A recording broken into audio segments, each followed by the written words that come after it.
একজন আয় করে দিয়ে গেছে মেটিকুলাস ডিজাইন, আরেকজন আই হ্যাভ প্ল্যান। আপনি আপনার টাকা চাচ্ছেন, তারপরও কিরকম অমানবিক নির্যাতন আপনাকে পেতে হচ্ছে। জল কামান দিয়ে দেখুন কি অবস্থা। সম্পূর্ণ ভিডিও দেখে আপনি আপনার মন্তব্য করুন।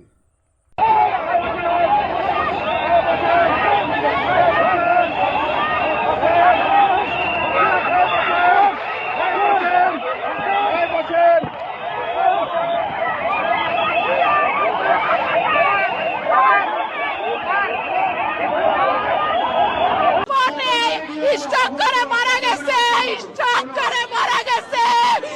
আমরা কি অপরাধ করছিলাম?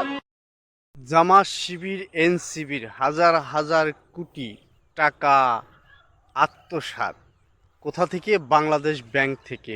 অভিযুক্ত ভুক্তভোগীদের অভিযোগ। এখন শুধু বাংলাদেশ ব্যাংক নয়, ইসলামী ব্যাংক থেকে হাজার হাজার কোটি টাকা যখন মন চাইছে তখনই তারা উত্তোলন করেছে। কার টাকা উত্তোলন করেছে? সাধারণ জনগণের টাকা, যারা বিশ্বাস করে ব্যাংকে রেখেছিল। বাড়িতে রাখলে চোর ডাকাতের ভয়ে রাখে নাই, সেই টাকা তারা ব্যাংকে রেখে এখন দেশের জাতীয় চোর যারা, জাতীয় বাটপার যারা, তারা সব লুট করে নিয়ে গেল। কে এই সুযোগ করে দিল? ডক্টর মোহাম্মদ ইউনূস।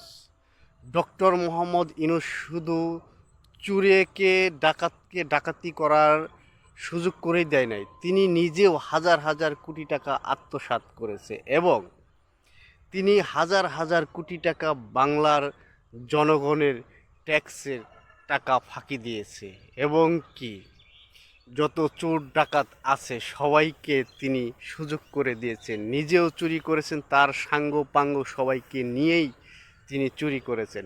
এত বড় মহৎ ব্যক্তি কে আপনারা 5 বছর আরও ক্ষমতায় দেখতে চেয়েছিলেন কেউ। এখন কোথায় সেই ডক্টর ইউনূস? সরকার কেন কথা বলছে না?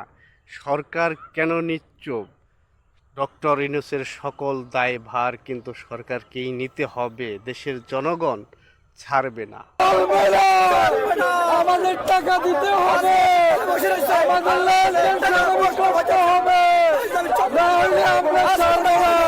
গণ আন্দোলনের ডাক দিব ইনশাআল্লাহ। এই বাংলাদেশ ব্যাংকের ভিতরে যত লোক আছে সবাই আমার টাকা দিয়ে চলতেছে। যে দেশে জনগণ এতটা অসহায় ব্যাংকে টাকা রেখে, সেই দেশ কতটা সুখী হতে পারে, শান্তিতে থাকতে পারে? আপনাদের কাছে প্রশ্ন রাখলাম। ডক্টর ইউনূস শুধু শিশু হত্যাই করেনি, এই দেশে হাজার হাজার কোটি টাকা আত্মসাৎ করেছে। ভুক্তভোগীদের অভিযোগ। 5 আগস্টে পর্যন্ত ব্যাংক স্বাভাবিক ছিল। 10 লাখ 20 লাখ 50 লাখ টাকার চেক দিলেও চলে আসতো টাকা। এরকম 5 তারিখের আগে এরকম ঘটনা দেখা ছিল না, অবশ্যই ছিল না। আমাদের একটাই মাত্র দাবি, সেটা তো হেয়ার কাট বাতিল এবং লেনদেন স্বাভাবিক করা, অন্যান্য ব্যাংকের মতো অন্য কোনো দাবি নাই আমাদের। 5 আগস্টে পর্যন্ত ব্যাংক স্বাভাবিক ছিল। যখন 5 আগস্টের পর সরকার পরিবর্তন হলো, তত্ত্বাবধায়ক সরকার আসলো, তখন বর্তমান গভর্নর না তখনকার গভর্নর বলল এই অমুক ব্যাংক, মনসুর গভর্নর অমুক ব্যাংক খুবই খারাপ।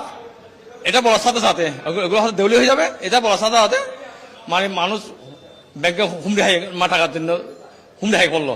তখন ব্যাংক টাকার পয়সা দিতে পারতেছে না, তখন টাকা পয়সা এখন দিতে পারছে না।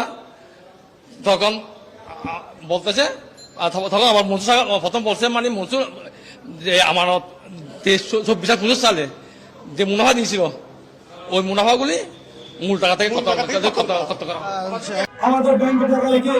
কিন্তু আমি লক্ষ্য করলাম একজন সংসদ সদস্য আমাদের কথা বলেন নাই। এটা খুব দুঃখজনক বিষয়। আমাদের জনগণের ভোটে আপনারা পেয়েছেন, কিন্তু আমাদের কথা আপনারা বলেন না।